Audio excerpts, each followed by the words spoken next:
Hello everyone and welcome to another episode of Words of Adventure in Poem. I'm the poem in question, and today we will discuss something that was on my mind recently about how people are increasingly identifying themselves with their feelings. I'm the poem in question, and if you were edified by these videos, feel free to pledge $1 or $2 or 25. You know, there are different benefits to different subscription platforms. All of them are in the description below. So I'm reading this book called The War of Art. I can't remember the writer exactly, but it's a book that I would highly suggest to everyone who's struggling to do the thing that they're supposed to do.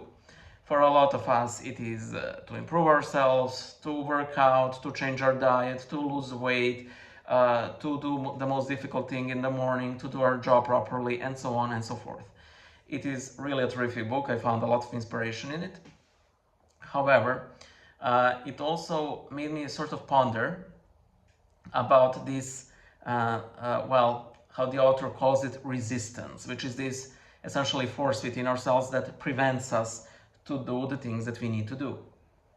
And one of the things that I was pondering about is how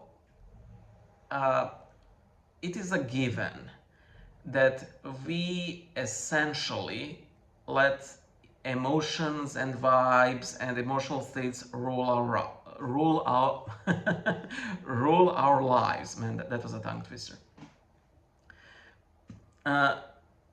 That's simply a given. That's how, things always were. We do things, in order to avoid pain and to pursue pleasure. Things that generally improve us cause us discomfort, so we avoid them. Jobs are generally boring, that is, cause us displeasure, so we avoid them, and so on and so forth. However, I feel really strongly that especially in the recent years and decades, people have sort of made this cult of feeling, you know. And a lot of people are going to, therapy and so on because they're feeling dissatisfied, and they are looking sort of a remedy to this, that they want to feel good, that they want to feel fine and so on, and they find it difficult to, engage in like relationships in their workplaces. What I'm trying to aim at. One of the good things, and this is something that I've realized in a very difficult way, of having a workplace, having working hours, and having a superior, is that you're essentially forced to do things that you don't want to do, but that have to be done, you know. And when I'm my own boss, well, I will be the most benevolent boss boss that ever was. I don't feel like working a day. Oh, don't worry, little princess, you don't need to work a day in your life. You just starve behind the dumpster, okay? That's the issue.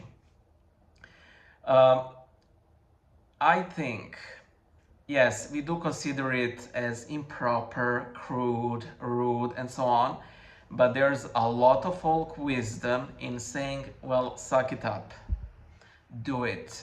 Don't care how you do it, just do it, Uh, and I think it's reflected in a lot of ways. I believe that is one part why the divorce rates have gone up so much, is because people aren't trying to mend things, but as soon as something wrong happens, there goes the divorce.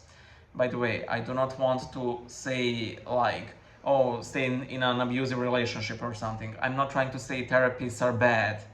All of these things have their proper place and so on and so forth. However, um, we give in to our emotions far too easily. And as I said many times over, emotions have their place. The Lord created our emotions, in the sense of like our inclination for it. And you know, they are a sort of first guard against a lot of things. But there is a reason why, especially in Orthodox spirituality, we must not be led by our emotions. And very often, spiritual fathers are there precisely to emphasize that fact. Because what will these emotions generally tell you? Prayer is useless. Or why pray when you'll do it later. You know, generally our emotional states will convince us to go against ourselves. Have I ever eaten broccoli that I particularly like? No, no, no, not really. But it is good for me. It is very good for me, you know. And there are so many things that you can find in your own life where, you know, your emotions did lead you astray, you know. I wish I honestly, if I could, I would have a sort of Bible illustrated superior, but that could actually fire me if I slack off. I wish there was a way I could do that, but you know, I could find a sort of sobriety partner, but that's still not the same thing, you know. Uh, so yeah. Doing things when we don't feel them when we don't feel like doing them, I think is especially meritorious with the Lord, because that's practically a lot of our spiritual life. I remember going to a vigil service in my parish church. Everything there was horrible.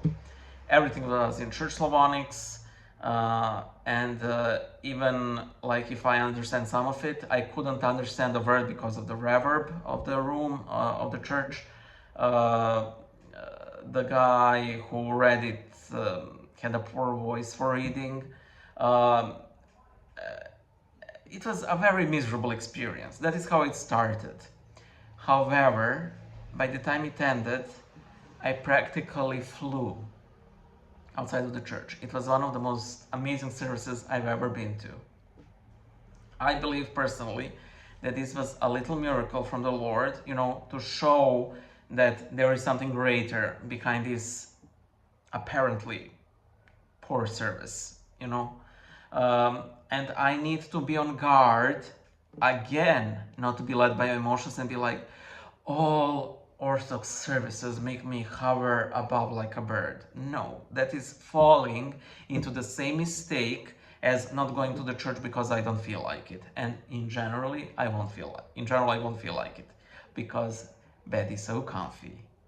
I went to bed so late last night, and all of the plethora of other reasons.